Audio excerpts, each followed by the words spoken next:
All right, good evening, everybody. This is Fred Kaiser, and this is the 9th edition of Friday Night Light, and it's with the title of Strategies for Engaging Your Members, our membership. And we welcome our participants, particularly those from foreign jurisdictions, to us. We're so happy you joined us this evening.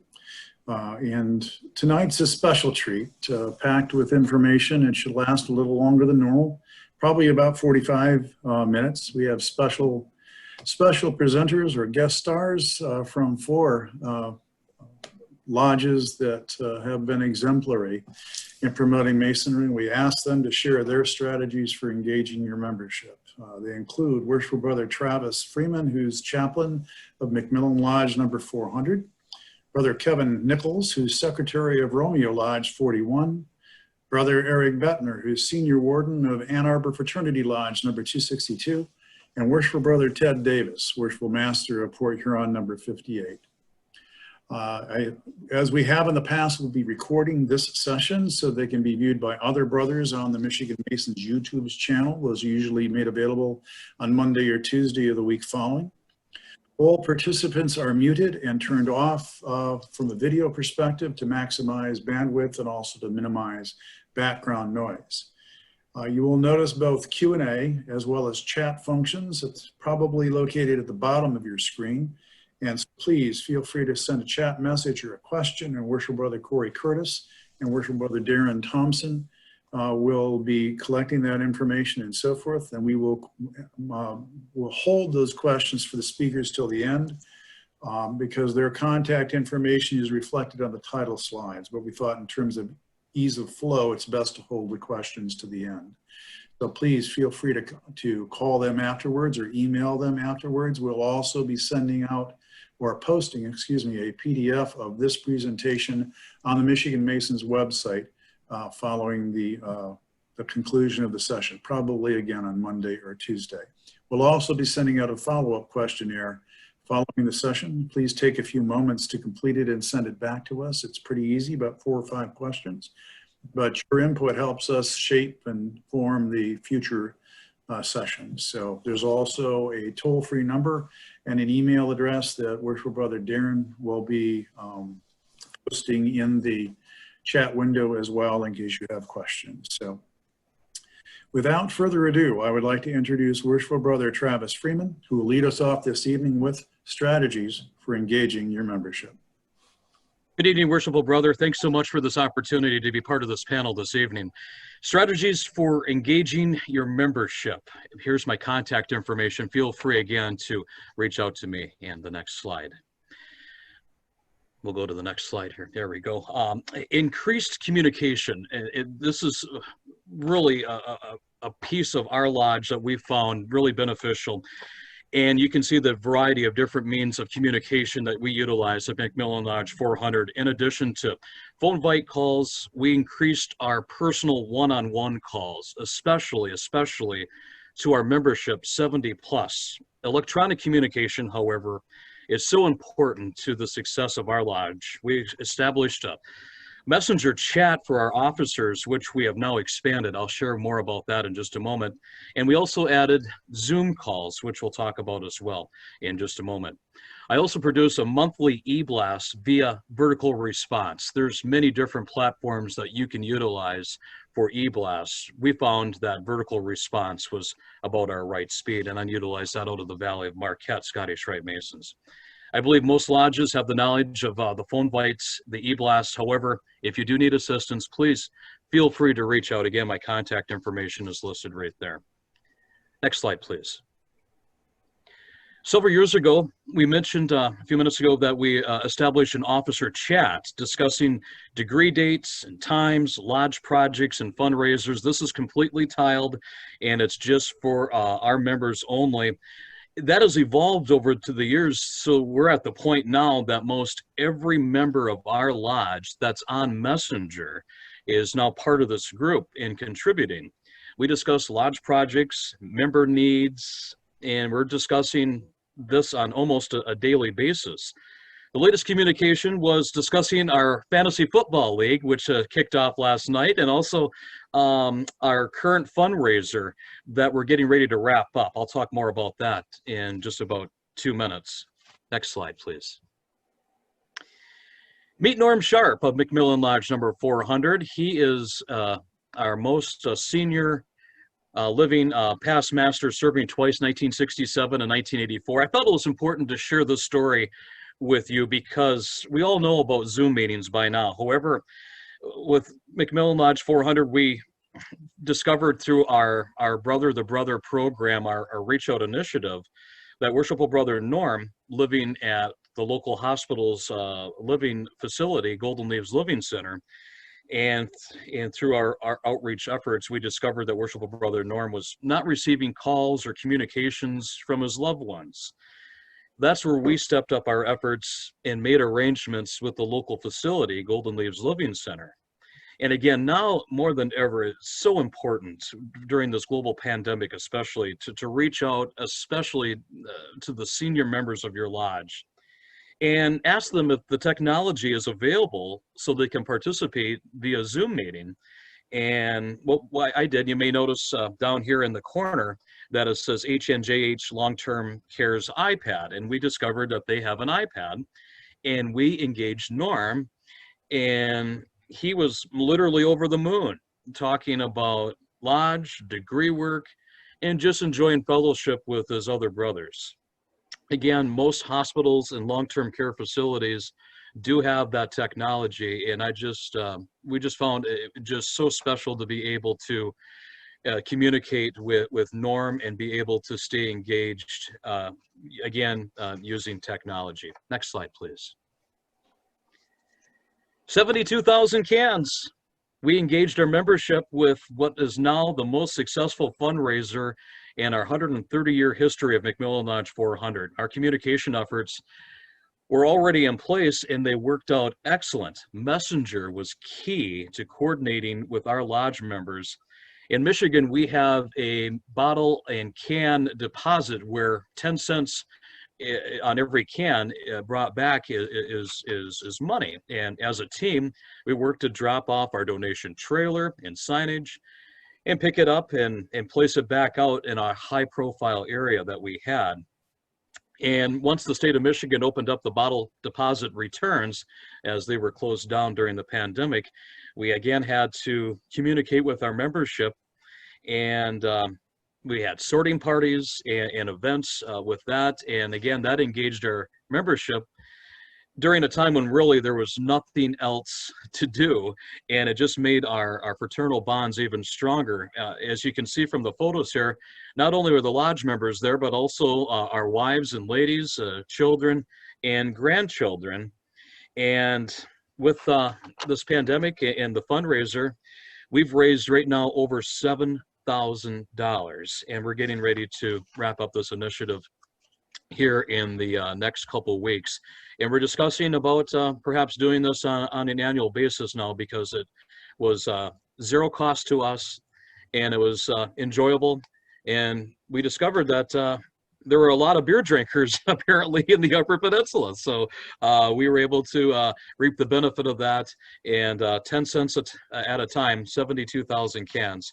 And we really did make it an enjoyable time, especially during this global pandemic.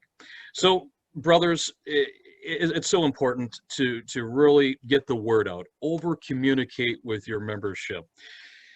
Use Facebook, it's free. Check in when visiting other lodges or your lodges. Establish Facebook events for all of your meetings and special meetings. And don't forget to communicate with the traditional media, radio stations, and print media. I can draw a straight line to us in our membership receiving memberships just by me checking in at a regular stated communication. And I was receiving messenger questions saying, well, what is this all about?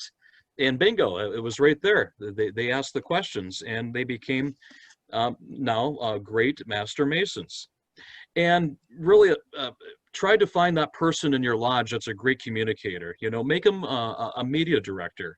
Make it their duty to communicate lodge happenings. It sounds kind of simple, but it really it needs to be done. Post them, take photos, post them on social media, email your information to local newspapers. There's a lot of syndicated content that the local newspapers are using, and they're looking for good, positive content. And we are doing that in all of our communities, looking for basically good news. Again, if you have any questions at all, please feel free to contact me, reach out to me, and I will help out any way that I can. Up next on Friday Night Light, we're going to hear from Kevin Nichols from Romeo Lodge 41. Yes, thank you. Good evening, brothers. This is Kevin Nichols, Secretary and Leo of Romeo 41. Could we go to the next slide, please? So, okay, what I wanted to talk a little bit about is what drives the interest in the lodge. If you look here, in Romeo, we've got a pretty diverse membership. One side of the house, if I was to divide it into, one side of the house would be brothers who are a little more interested in fraternity and charity and things of that nature. On the other side, you got brothers who are interested in the history, philosophy, and the esoteric aspects of Masonry, and combining them to form the DNA of the lodge. And that's what creates Brothers in Masonry.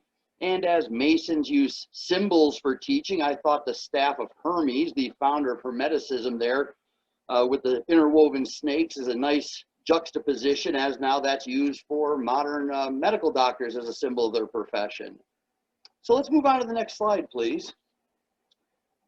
Just in general, the reasons why people have joined the fraternity, become Freemasons, is changed over time from 1770 through the Enlightenment to modern times. In the Enlightenment, it was very much a philosophically driven society.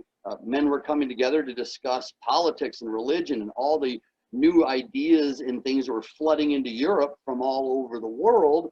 And this has led to various social transformations over time. As we move forward, there becomes an increased focus on spreading a moral message, taking good men and making them better, and charity and community outreach. And a lot of these are the impact of the Prohibition and temperance movements and its effect on Freemasons and Masonry. And so as we move into the 20th century into today, Masonry kind of tones down the ideas of divine inspiration and as an ancient and historic institution with Enlightenment connections, to a little bit more of a men's club interested in doing charity. So if you look at the bottom aspect of the slide, by the 20th century, the fraternity could command some respect, but historically not the reverence and awe that it may have embodied in the 18th century. In certain ways, Freemasonry had become just, had become another men's club. So, what do we do to engage our members to discuss these things? Well, next slide, please. So in Romeo, we have a very strong education program. We do several education talks here. As the Leo, I provide some throughout the year, and we have a couple other brothers who enjoy doing education talks. When asked why members want to join our lodge, and we have new candidates coming in, well, one of the number one things they're interested in is education. They've seen something about Freemasonry on TV. They're interested in the history. They know it's something that's different. So without the learning of history and philosophy, Freemasonry is just another men's club. So it's important to instill a sense of pride in the fraternity, the centuries of traditions, and the brothers that have come before us. And the best way we do that is through education. These education talks are attended by usually 20 to 30 brothers, and often from neighboring lodges. So clearly the lodges around us also think that this is something that's important, and hopefully they'll be creating education programs of their own. Now, to communicate with our brothers, we do all the things that were previously mentioned by Brother Travis. We have a monthly trestle board. We send out emails, text blasts. We have a Facebook page, the Our Lodge app, etc. And we maintain pretty regular communication. So you don't just send out a monthly trestle board and forget about it. You send that out, and then you remind people the week before the event, the day before the event. You keep the open communications, and the brothers will often communicate back with us. So it's definitely a two-way street, but it keeps those channels open. So next slide, please.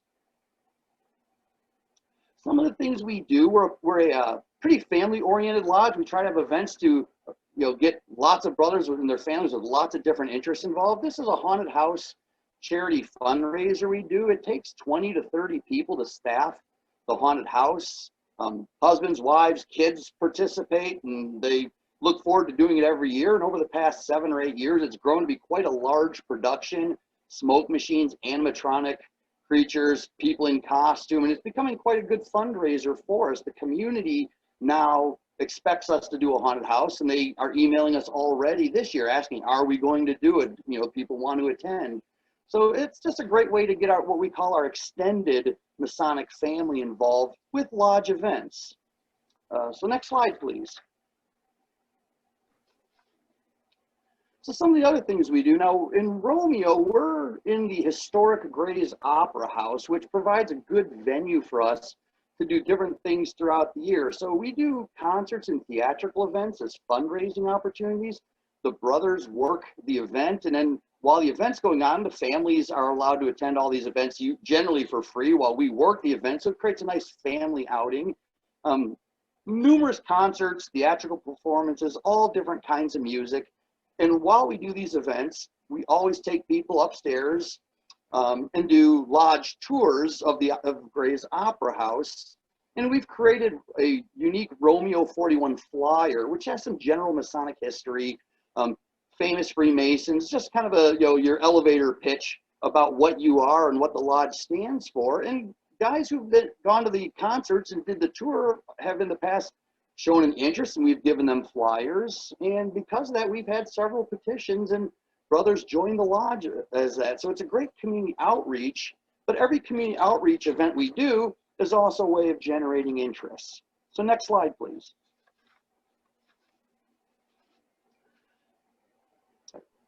Other events we do throughout the year, we do festive boards. These are traditional festive boards with the songs, the toasts, the educational aspects, great food and fellowship. Some of our brothers who've been Masons for decades say these are some of the best Masonic events that they've ever been to, and it really brings the brothers together in a great way to unite the lodge. So we try to do at least a festive board every year as a great unifying event for the brothers. So next slide, please. So different community outreach events. The top left picture is a Marine troop packing drive. We partner with the Women's Marine Association. We've been doing it for years, and we send packages to deployed soldiers, care packages. We do it quarterly. Big community event, people show up donating items, work the packing event, things of that nature. Moving to the next slide to the right there with the American flag there, we partnered with the community to do a Back the Blue event. The lodge provided a VIP room for police, and we set up a venue for the band to play. There was a few hundred people there. It was a very, very nice, positive event. The bottom left slide, we do Christmas parties, and we do New Year's parties and other things like that. Halloween parties throughout the year where, the Masonic family, all the wives and girlfriends and others come together, and just a great time. And then the bottom right slide, last year we did a Thanksgiving dinner. It was not needs-based. If you didn't have anywhere to be on Thanksgiving and you were able to come out, it was free of charge.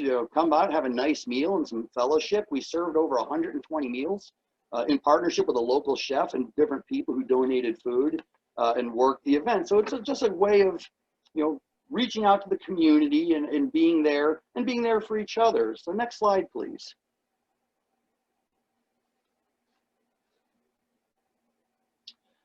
So basically, culture changes over time. Guys are driven to join the lodge for different reasons. Like I said, men knock on our door for many reasons. It might be movies like National Treasure, The Da Vinci Code, The History Channel, and these set us apart. They're not making movies or documentaries about the Lions or the Rotary Club. Freemasonry is different. And so because of that, we need to think of ourselves as somewhat different and instill that information, that education on our brothers. Again, the cigars there, some of the guys just want to have cigars and come out and do charitable events and hang out with the brothers, while others have different interests. And Romeo goes well out of their way to try to make sure all those needs and interests are met. So next slide, please. So in closing, I thought this was an interesting quote dealing with the gentleman in the Knights Templar outfit in the upper right there.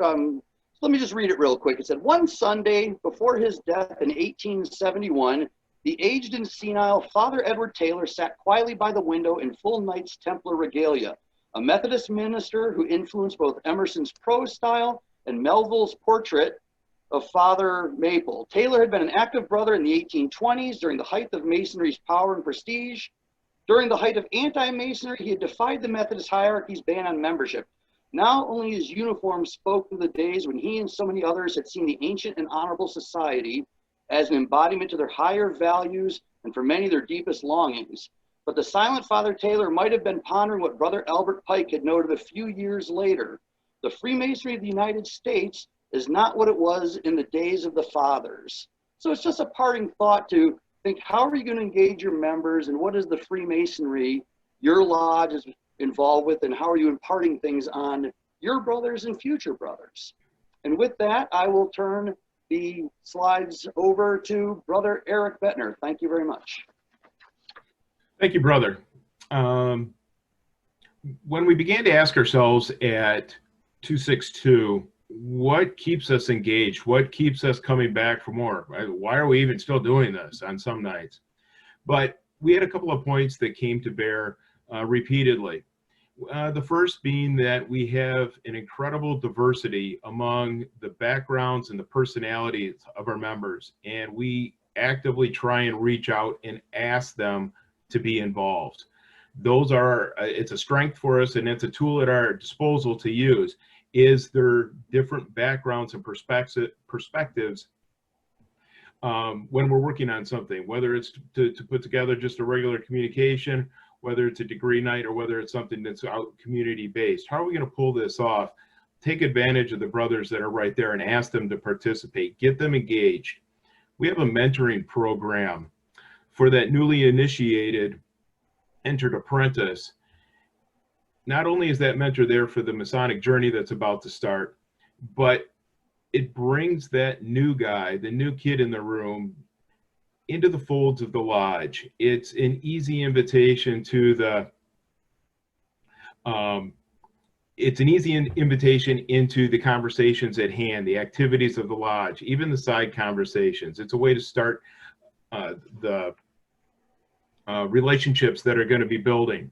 We break bread before every meeting, because just having a nice meal before a meeting is a way for us to engage in fellowship, and it's just warm and welcoming.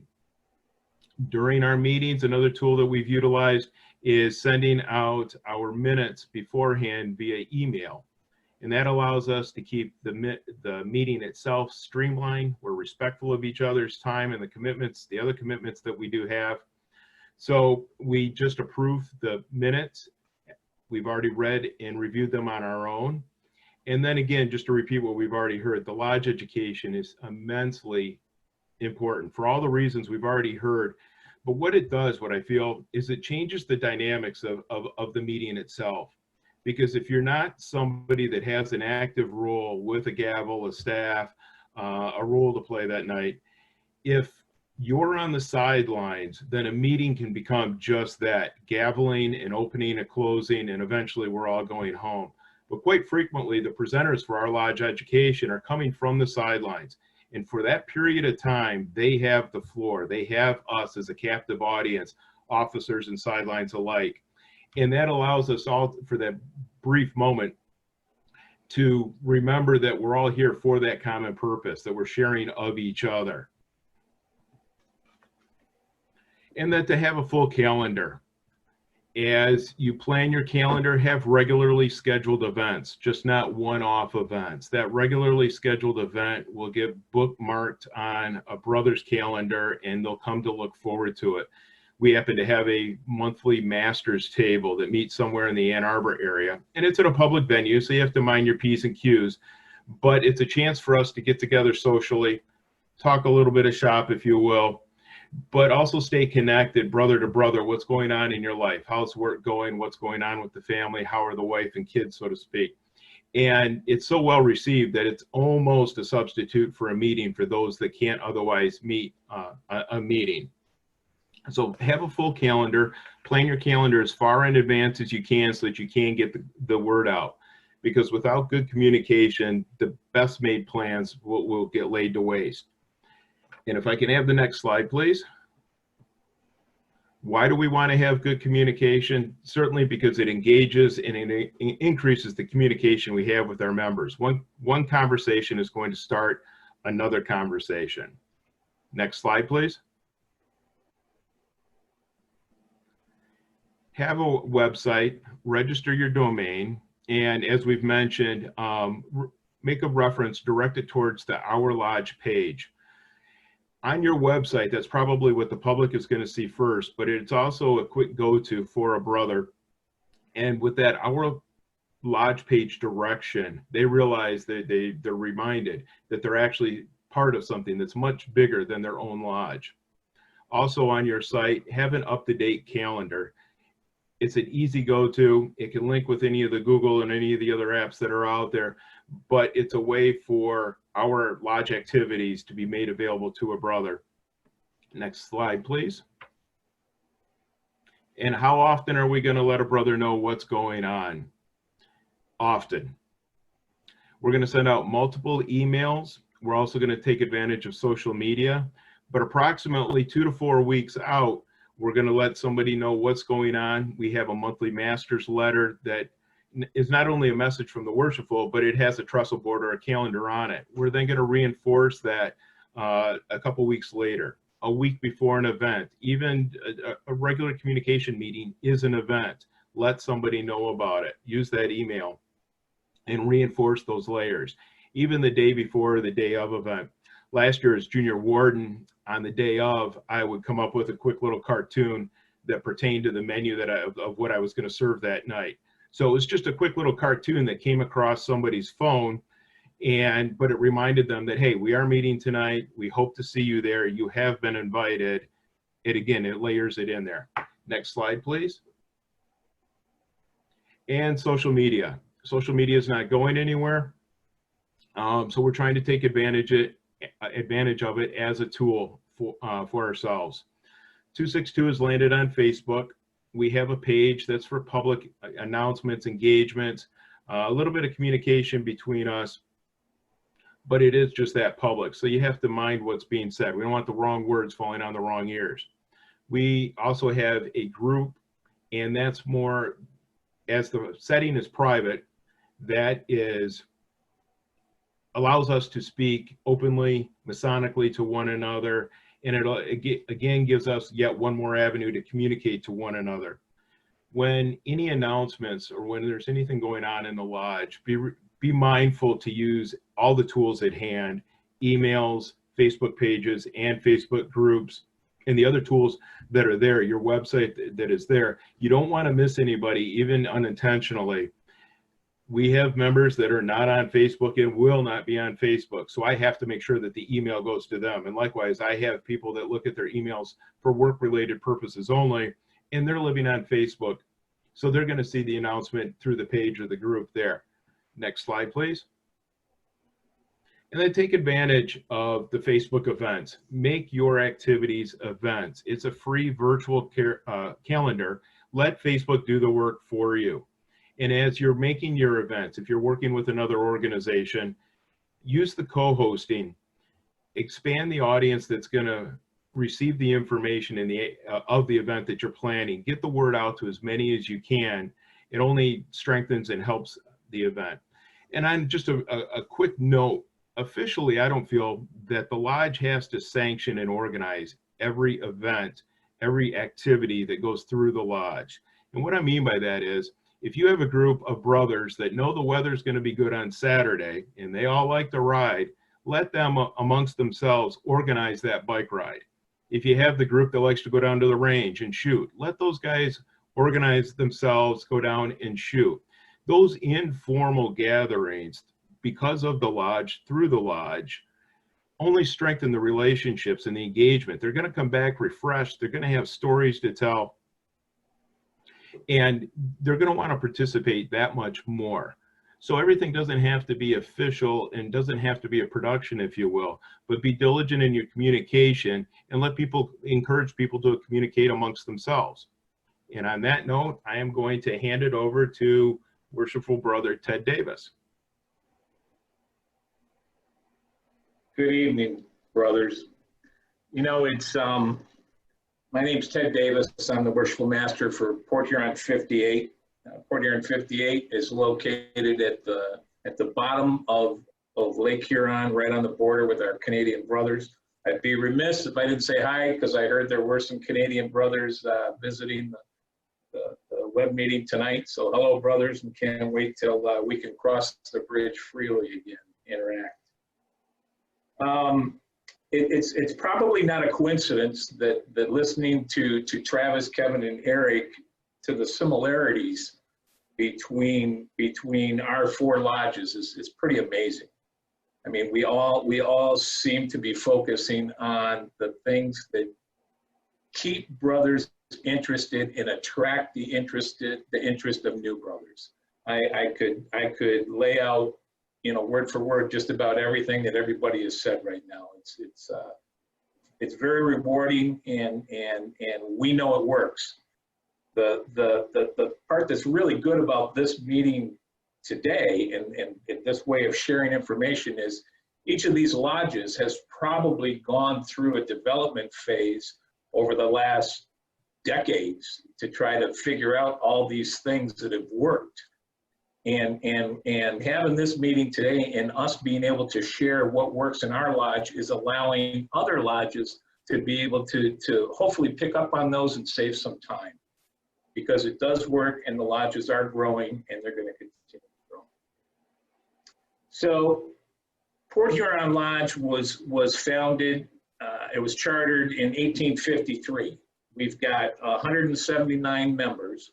And as in most lodges, the challenge is, how do you create a desire and interest which results in a growing, vibrant lodge that has monthly attendance and event staffing?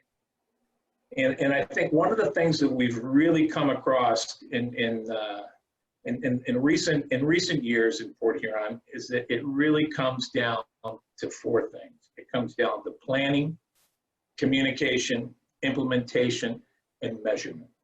And those four things set the premise. And then what results from that are the rewards. So when I say planning, we're asking our brothers to divide their time. We're asking them to divide their time between the family, work, their social activities, and our fraternity. Only one of these four portions of our brothers' lives can we continuously and directly influence through proper planning. However, that portion, which is the fraternity, can and does have powerful influences on the other three. Next slide, please. So to have a proper plan, you have to be able to see that plan.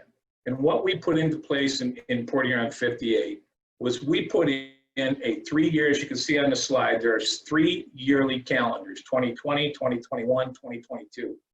And then below that, which we didn't take a wide enough screenshot, there are monthly calendars for each month of the year. And what we did was we wanted to be able to tell the brothers, we wanted to say, look, fellas, here's what we know we're going to be doing each month of this year. Here's how many degrees we are going to, and we have a waiting list of people to join the lodge. This is how many degrees we're going to be able to fit in. This is what days of the week. This is where we're going to have practice sessions. These are our monthly meetings. These are our other chartered meetings. We try to present the ability for all of our brothers to be able to go out and go into the room, into our planning room, and see that entire year. Because if you have a proper plan, and if it's laid out so everybody can see it, you're going to eliminate surprises. You're going to anticipate your next steps. You're going to identify your needs and resources. You're going to be able to assign your responsibilities. You're going to be able to realistically complete your plan. And if it's audited and revised on a schedule, you're going to have the results that you're looking for. Next slide, please. Any plan is not going to work unless it's communicated. So the part of the communication is the visual planning room, where all brothers are able to access that room and see the plan. And we have several meetings a month in that room to adjust and modify the plan. But you also have to be able to, just like everybody mentioned prior to me, you have to be able to reach out to your membership. With 179 members, there's obviously we're not getting that many showing up every Thursday business meeting. So we devised a way of being able to reach out to all of our brothers, just like the other lodges have done. And one of the things that worked very well to get this started was we assigned each officer in the lodge 5 names, starting with our oldest members first. And then we started to reach out, and oddly enough, there were some numbers that weren't right. There were emails that weren't right. There were addresses that we found that people had moved.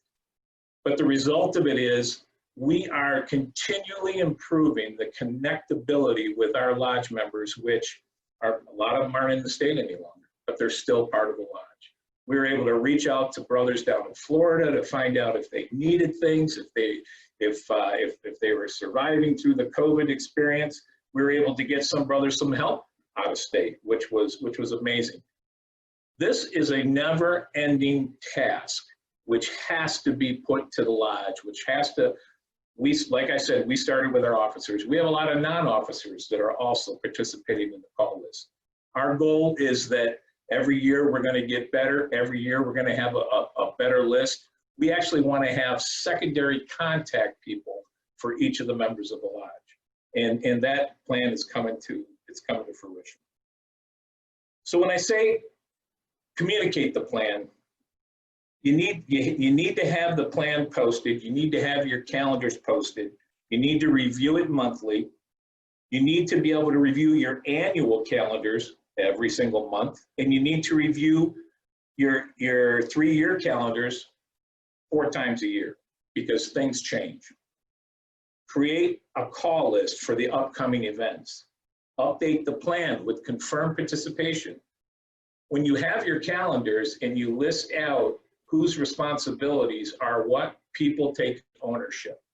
And then when you go back and measure the results after that event is over, you can make a modification and you can change and you can learn for the next time. Next page, please. The other part of communication, which has already been mentioned, it's virtual. You know, how long is this COVID challenge going to task our creativity? Nobody knows. But this method of communication has been a godsend. We have had meetings, several meetings, many meetings with many brothers within our lodge and brothers within other lodges. We've had meetings that have had brothers from Australia, from Mexico, from California, and from other local lodges participate in these meetings. And it came at a time when everybody had the need to be able to reach out and to be able to communicate with a brother. This will continue to be a method going forward. We are having our business meetings. We are keeping them small within the confines of the lodge, but every business meeting after we have opened the meeting, we open it up to the Zoom for brothers who cannot or don't want to participate in person. And that has been, it's been very connectable with keeping people up to date with what's going on in the lodge and what we're trying to do next. Next slide, please. We are blessed with a very large facility. We have a very large ballroom, which allows us to have meetings, business meetings. These are for other, this is actually our temple board meeting, but we're able to have our meetings and keep a distance and keep everybody safe. One of our biggest fears has been the fact that we have a lot of brothers that are wiser and more experienced than me, and we want to make sure that we keep them all safe. And I think they feel safe because they see that we're putting an emphasis on staying safe. Next page, please. So apart from having a very good plan and communicating that plan and reaching out to the brothers, The other thing that we have to remember is we have to be able to provide recognition. This picture showing here, that is Jake Emmerich. 2 weeks ago, Jake received his 60-year pin in masonry, which is phenomenal. Jake became a Mason a year before I was born, and he is a very, very important part of our lodge. All lodges have a core group of regular attendees, and when you think about why, it's because they're compensated according to their expectations when we pay the craft. Each brother's expectations may be different, just like in the 6 steps. There are brothers who have developed a very, very strong bond with maybe mentors or other lodge members. For others, it's the recognition of their effort and commitment to the fraternity. That's what they seek. When you understand what a brother's goal is, what a brother wants to get out of masonry, it becomes a very powerful tool to be able to make sure that your events and make sure that your challenges to the lodge are focused to the strengths of those individuals and the type of payment that they're looking to receive. I highly encourage that you pay your craft wisely and liberally. Make sure that those brothers are recognized and seek recognition. And make sure that you challenge the ones, like it was mentioned earlier. You have people within your lodge that are very good at reaching out to other members. They love to talk on the phone. Give them those tasks and let them be very successful at that. That's what's gonna make the difference in their experience. And every time you add a brother that is having a great experience, that shows him, that reflects off of his face, and that rubs off on everybody else in the lodge. The interest continues to grow. Our goal in 58 is to continue to reach out to new members and cold or cooling embers and bring more fuel into our fire. You know, there's COVID has presented some very big challenges to masonry and to all of our lodges. There are things that like we saw from the other lodges. There are things that we just enjoy doing in the community, and the community comes to expect it. And we will struggle with ways to be able to fulfill those needs. We have struggled already this year, and we'll continue to struggle this year to provide the needs that the community expects from us. But we'll find other ways to do it, and we're always working on it. I'm sure this isn't going to last forever. So when it does start to clear up better, there are things that we're looking forward to getting back into. We do retirement home visitations twice a month. We got a group of brothers that goes out to, we've hit just about every single retirement and convalescent home in St. Clair County, and go in there and just play euchre with somebody. And then it's amazing how many people like to play euchre in St. Clair County. But you play cards and you just talk to them. And they're not all Masons. There's a few Masons, but they're not all, but they certainly all enjoy the opportunity to be visited. We do the child ID program at a few events up here in the county. Every year our highlight is their children's Christmas party. I mean, we open it up, we have 450, 500 kids come. We give them all a small gift and something to eat, hot dogs, and they get to visit with the big fat man in the red suit, and they get a great picture to go home with them. And we've been doing that for years, and we're not sure we're gonna be able to do that this year, but we'll come up with something else. Festive boards are a blast. I definitely want to visit some of the other lodges' festive boards. We had one heck of one this year, and hopefully next year we'll be able to have another. We do the veterans dinners, the widow dinners, Halloweens. It's fun to be able to do those community events, and we look forward to doing it again.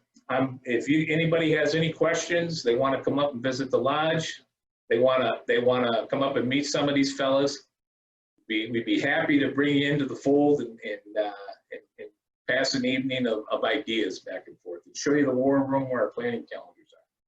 Thank you very much for your attendance. I hope it means as much to you as it has meant to us to be able to communicate it to you. Well, thank you very much to all four presenters.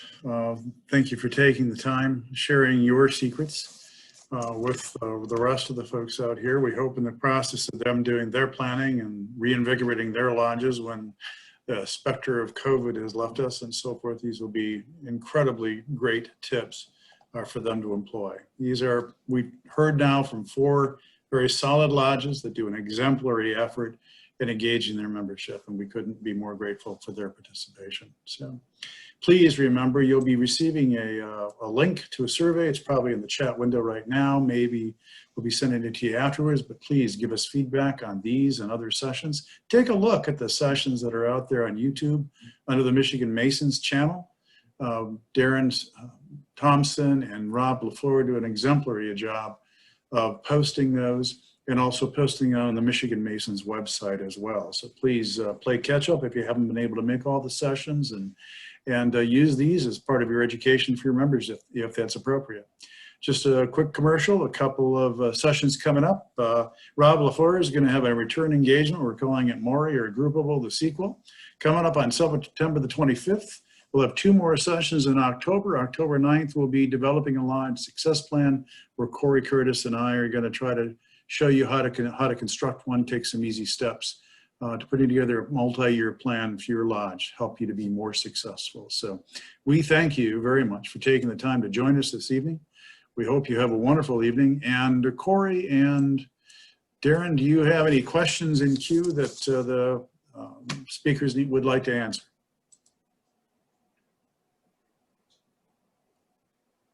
Brett, I just sent those directly to the speakers if they had questions. I emailed them with that. So.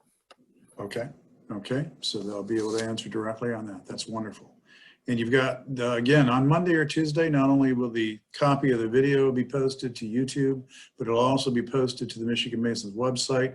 We'll also have a PDF document of this presentation with the contact information of these 4 exemplary gentlemen. And so that you'll have something to take home from this. So have a wonderful evening. Thanks for taking the time on Friday Night Light to join us.